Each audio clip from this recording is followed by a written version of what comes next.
আমি খুব ভালো আছি। আজকে আবার অনেকদিন পর তোমাদের সাথে দেখা করতে চলে এলাম। Welcome to my channel. তাহলে চলো বেশি দেরি না করে আজকের ভিডিও টপিকটাতে ঝটপট চলে যাই। আজকে আমাদের ভিডিও টপিকটা হলো আমরা শিশুদের কীভাবে টয়লেটে ট্রেনিং দিতে পারি।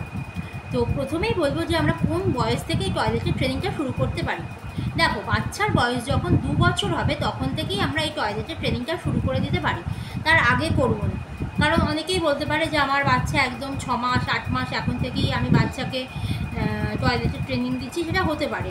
সেসব বাচ্চা অনেকটা বেশি অ্যাডভান্স, এটা আমি বলতে পারি। কিন্তু যখন বাচ্চা 2 বছর হবে তখন বাচ্চা নিজের থেকে সেই জিনিসটা অনুভব করবে এবং আমাদেরকে জানাবে। কারণ 2 বছরের আগে বাচ্চারা খুব একটা স্পষ্টভাবে সব কিছু আমাদের মনের ভাব প্রকাশ করতে পারে না। তাই 2 বছর যখন বয়স হবে বাচ্চার তখন থেকেই মোটামুটি আমরা টয়লেটের ট্রেনিংটা শুরু করে দিতে পারি। তো প্রথমেই যেটা মনে রাখতে হবে টয়লেটের ট্রেনিং দেওয়ার সময়, সেটা হচ্ছে বাচ্চাকে রাত্রেবেলা ডাইপার পরালেও সারাদিনে ডাইপার ফ্রি করে রাখতে হবে। কারণ যখন তাদের কতবার তারা টয়লেটটা করছে সেটা যাতে আমরা বুঝতে পারি। প্রত্যেকটা বাচ্চা সমানভাবে খুব তাড়াতাড়ি এই টয়লেটের ট্রেনিংটা নিতে পারবে না। সবসময় মনে রাখতে হবে যে প্রত্যেকটা বাচ্চা কিন্তু সেম নয়। একটা ছেলে থেকে কিন্তু একটা মেয়ে অনেক বেশি ম্যাচিওর হয়, তাই ছেলেদের থেকে মেয়েরা একটুখানি আগে হলেও এই জিনিসটা শিখে নেয়। আর পটি ট্রেনিং দেওয়ার আগে অবশ্যই আমাদের আগে টয়লেটের ট্রেনিংটা দিতে হবে। তার ফলে কী হবে, আমাদের পটি ট্রেনিং দেওয়াটা অনেকটা বেশি ইজি হয়ে যাবে। যখন আমরা টয়লেটের ট্রেনিং দেব তখন হাতে মোটামুটি 10 থেকে 15 দিন নিতে হবে। এই মাঝখানে যখন আমরা ট্রেনিংটা দেবো তার মাঝখানে যাতে কোনো রকম গ্যাপ না পড়ে, তাহলে বাচ্চার শিখতেও সময় দেবো এবং বাবা মা শেখাতেও অনেকটা বেশি সময় লাগবে। তাহলে কী করতে হবে, একটা নির্দিষ্ট স্থানে গিয়ে বাচ্চাকে টয়লেটের ট্রেনিংটা দিতে হবে। মানে যেখানে সেখানে টয়লেট করলে চলবে না।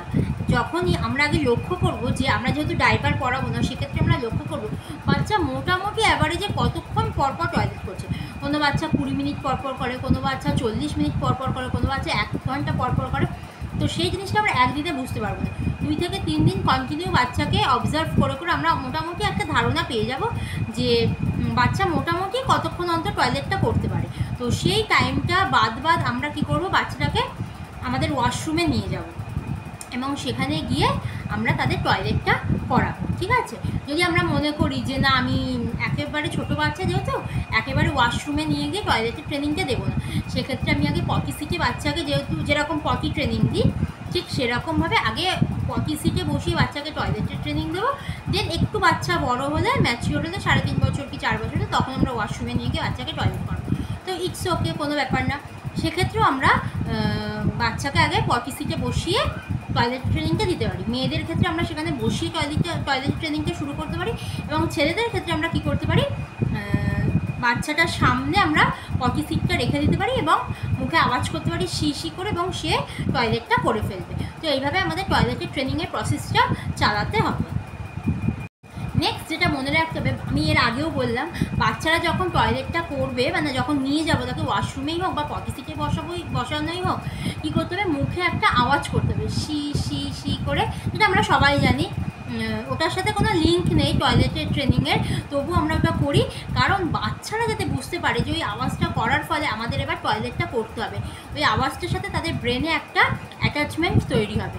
যখনই আমরা শি করে আওয়াজটা করব তখন তার মাইন্ডটাও মনে হবে যে এবার আমাকে টয়লেটটা করতে হবে। তো সেক্ষেত্রে সে টয়লেটটা করে ফেলবে। কী হবে, তাহলে ওই শি আওয়াজটার সাথে সে তার মানে মাইন্ডটা কানেক্ট করতে পারবে এবং তার ফলে সে টয়লেটটা করবে। এইভাবে ধীরে ধীরে, একদিনের প্রসেস না, কারণ এটা বললেই হবে না। সব বাচ্চার ক্ষেত্রেও যে খুব তাড়াতাড়ি শিখে যাবে সেরকম না। বাবা মা কখন থেকে শুরু করবে তার ওপরও ডিপেন্ড করবে এবং কোনো বাচ্চার ক্ষেত্রে সেটা 3-4 দিনেও সে রেজাল্ট পেতে পারে, কোনো বাচ্চার ক্ষেত্রে সেটা 10 দিনেও হতে পারে, কোনো বাচ্চার ক্ষেত্রে আবার 1 মাসও লাগতে পারে। এটা পুরোপুরি নির্ভর করছে বাচ্চার ওপর। সবসময় বলছে যে বাচ্চারা সেম হয় না, ওর বাচ্চা করছে বলে আমার বাচ্চাও পেরে যাবে, এরকম কোনো ব্যাপার হয় না। আমার বাড়িতে 2টো বাচ্চা থাকার ফলে আমি সেটা ফিল করতে পারছি যে আমার একটা বাচ্চা একটু তাড়াতাড়ি শিখে দেয়, একটা বাচ্চা একটু দেরিতে শেখে। ইটস ওকে, সব বাচ্চা সমান হয় না। তাই জন্য আমি যে অন্য বাচ্চাটাকে বকবো, মারবো, তুই কেন এত দেরিতে করছিস, এটা কিন্তু নয়। সব বাচ্চা সেম হয় না, এটা আমাদের মাথায় রাখতে হবে। দেখো এখন প্রত্যেকটা বাচ্চাই মোটামুটি প্রি স্কুলে যায়, তাই 3 বছর হওয়ার আগেই আমাদের উচিত বাবা মাদের বাচ্চাকে টয়লেটের ট্রেনিংটা এবং পটির ট্রেনিংটা দিয়ে দেওয়া। তার ফলে কী হবে, স্কুলে গিয়ে যাতে তারা সমস্যায় না পড়ে, অন্তত বাচ্চারা বুঝতে পারে যে আমার এই সময় টয়লেটটা বাড়ছে এবং আমি বাবা মাকে জানাবো, এবং স্কুলে গেলেও যাতে পরবর্তীকালে সেক্ষেত্রে আমরা টিচারকে জানাতে পারি। সেক্ষেত্রে পুরো প্রসেসটাই একদম খুব সহজ হবে। তাই শুরুটা বাবা মাকেই করতে হবে এবং 2 বছর থেকে মোটামুটি আমরা এই প্রসেসটা শুরু করতে পারি। আজকের এই ভিডিও যদি তোমাদের একটুও ভালো লাগে প্লিজ লাইক, শেয়ার এবং কমেন্ট করতেও একদম ভুলবে না। আর আমার চ্যানেলটাকে অবশ্যই সাবস্ক্রাইব করে দিন। টাটা।